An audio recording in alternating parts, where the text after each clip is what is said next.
Sitaki kusema sana. Mimi nimefurahi kwamba nimefika hapa katika kanisa hili lenu.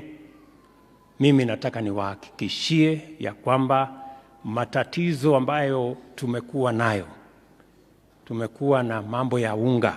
Tunataka kupunguza gharama ya unga. Tulikuta unga ikiwa 230.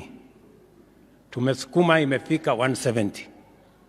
Kuanzia wiki hii ndio hiyo mumeona different supermarkets, Quickmart, sijui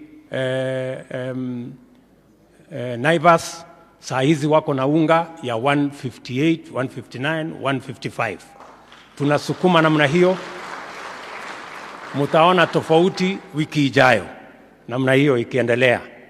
Nia yetu ni kuhakikisha kwamba hiyo unga inafika hapo 140, 130 tukielekea chini. Na tunafanya hivyo kwa kuagiza chakula kwa sasa, lakini vile kiongozi wa kanisa alisema sote tumerudi shambani.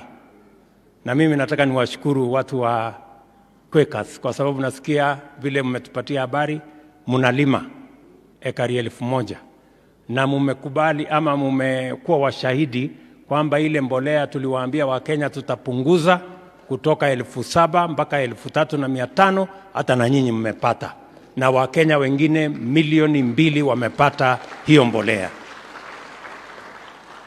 Mimi nataka niwaeleze Wakenya dawa ya kupunguza gharama ya maisha, kupunguza gharama ya chakula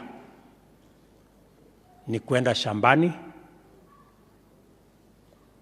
mbegu, mbolea, tulime, tuzalishe chakula.